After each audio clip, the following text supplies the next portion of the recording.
पूज्य मालिक को प्रणाम। सभी भाइयों और बहनों को प्रणाम।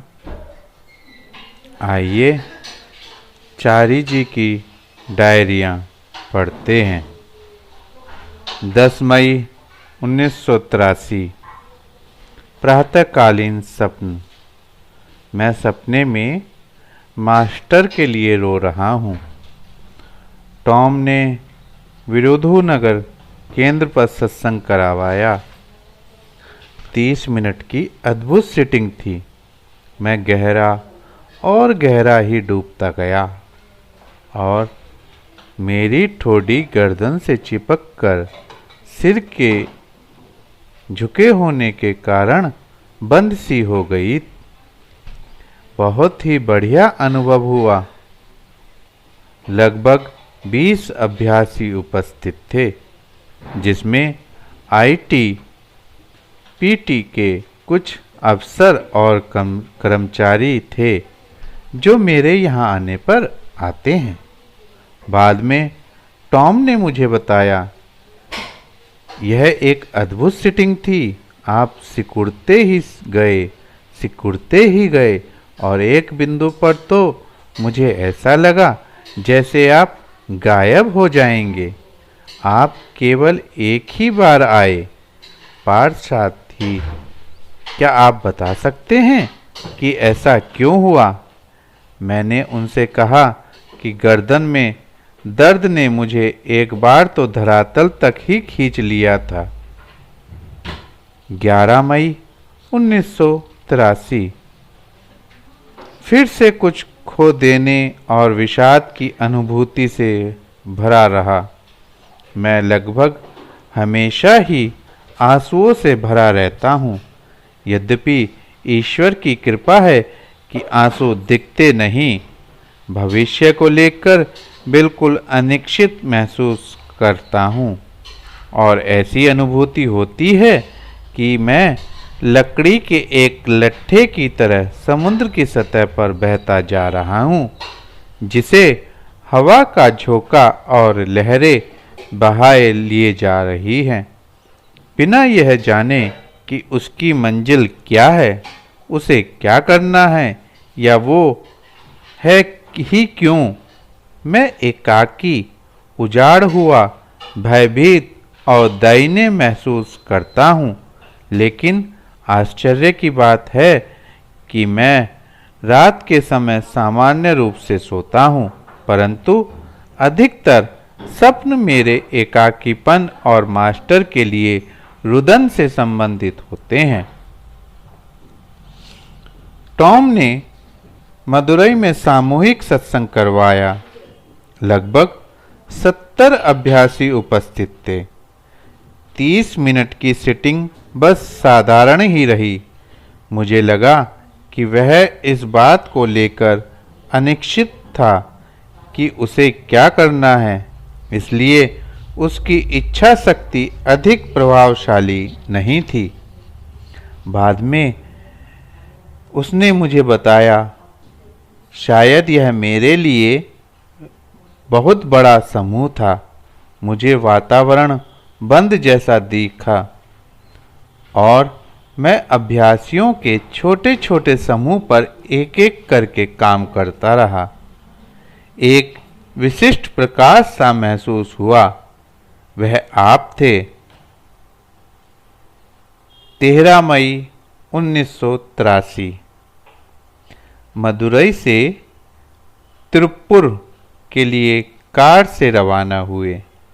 दोपहर के भोजन के समय तक लगभग 30 अभ्यासी पहुंच चुके थे। टॉम ने सत्संग करवाया। सत्संग 37 मिनट तक चला और अच्छा था। मुझे लगा कि प्राणाहुति लहरों की तरह आ रही है। 14 मई 1983। पूरा दिन कोयम्बटूर में रहे। ज्योतिष के जानकार अभ्यासी श्री वी कंदासामी नायकर से मेरी लंबी बातचीत हुई। वे मानते हैं कि यद्यपि मास्टर शनि के साथ केतु मुक्ति वाले एक बड़े दोष से गुजर रहे थे, मकर दोष। फिर भी उनके जीवन को कोई खतरा नहीं था। हम इस बारे में चर्चा करते रहे। कंदासामी ने कहा कि उन्होंने यह पूर्वानुमान एक तत्व को ध्यान में रखते हुए लगाया था। मास्टर अपने उत्तराधिकारी को मनोनीत किए बिना इस भौतिक जगत से प्रस्थान नहीं कर सकते, क्योंकि यह सबको पता है कि उन्होंने अपना उत्तराधिकारी मनोनीत नहीं किया है। इसलिए मास्टर इस जगत से कूच नहीं कर सकते थे। उन्होंने इसके ज्योतिष संबंधी कारण बताए। तब मैंने उन्हें विश्वास में लिया और बताया कि वास्तव में मास्टर बहुत पहले ही वर्ष 1974 के शुरुआती दौर में अपने उत्तराधिकारी को मनोनीत कर चुके थे। कंदास्वामी ने आश्चर्यचकित होकर अपनी गणना से मिलान किया। वे बहुत दुखी हुए। मेरे बिना बताए ही वे जानते थे कि मैं ही मास्टर द्वारा उत्तराधिकारी के रूप में मनोनीत व्यक्ति हो सकता हूँ। उन्होंने बताया कि यह पहली बार कुछ वर्ष पहले सेलम में मिले थे। तब वे नए नए ही मिशन से जुड़े थे। उस दिन उन्होंने मेरी जन्मपत्री देखी थी और तभी इस निष्कर्ष पर पहुंच गए थे कि मेरी नियति में मास्टर का उत्तराधिकारी होना निश्चित है। उन्होंने बताया कि ग्रहों के कुछ बहुत ही दुर्लभ संयोग होते हैं जो कि धार्मिक या आध्यात्मिक संस्था के नेतृत्व का संकेत देते हैं, और यह भी कहा कि वो मेल मेरी जन्मपत्री में विद्यमान है। हमने मास्टर की आवाज में रिकॉर्ड किया गया एक टेप सुना। मैं फिर से भावुक हो गया और आंखों में आंसू आ गए। टॉम ने 40 मिनट तक सामूहिक सत्संग करवाया। अति उत्तम सेटिंग के बाद वो 15 मिनट तक बोले और फिर हरि कृष्ण भी 15 मिनट तक बोले। मैंने 40 मिनट की एक वार्ता के साथ समापन किया। 15 मई 1983 कंदास्वामी नायकर ने पंजीकरण की तारीख से मिशन की एक पत्री बनाई। उन्होंने कहा कि पंजीकरण का समय ज्ञात न होने के कारण लग्न के अनुमान के आधार पर ही चलना होगा। उनके अनुसार जून तक मैं शनि दोष की, केतु मुक्ति के राहु अंतरम की दशा में रहूंगा।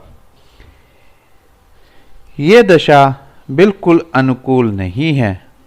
उन्होंने कहा कि इसके बाद बृहस्पति का अंतर अनेक विषयों का समाधान लेकर आएगा, जो कि जुलाई 1983 के अंत में होगा। उन्होंने बताया कि मिशन का भविष्य अति उत्कृष्ट है। उन्होंने कहा कि मिशन की जन्मपत्री यह प्रकट करती है कि केवल मिशन के कामकाज में ही परिवर्तन नहीं होते रहेंगे, बल्कि आध्यात्मिक अभ्यास की पद्धति में भी बदलाव होंगे, जो कि आने वाले समय के अध्यक्ष के आध्यात्मिक अनुसंधानों के परिणाम स्वरूप होंगे। वे कहते हैं कि मुझे बहुत बड़े बड़े त्याग करने होंगे। उन्हें साफ दिख रहा है कि मैं बहुत समय तक मद्रास में नहीं रह पाऊंगा, जैसा कि शायद मैं स्वाभाविक रूप से चाहता। अगर मैं कार्य को सुचारू और सामान्य रूप से अपनी अपेक्षा के अनुसार चलाना चाहूं, तो अधिकतर समय मुझे शाहजहांपुर में ही रहना पड़ सकता है।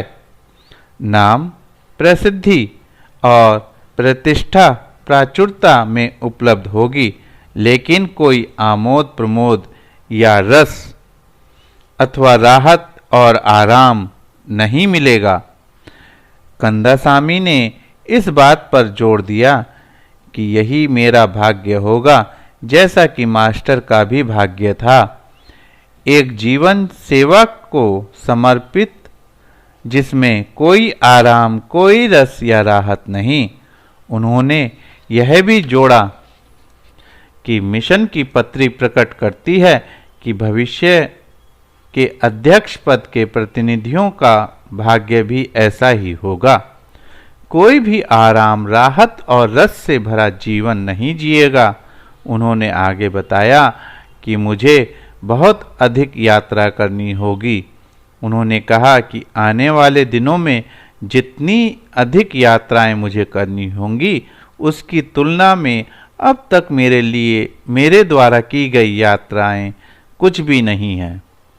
उन्होंने आशंका व्यक्त की कि संभवतः सोवियत यूनियन और मध्य पूर्व के देशों में मिशन अपने केंद्र स्थापित न कर पाए। उनके हिसाब से सभी संकेत इसके विपरीत हैं। शेष विश्व में मिशन अपनी पूरी व्यापकता और तेज गति के साथ फैलेगा।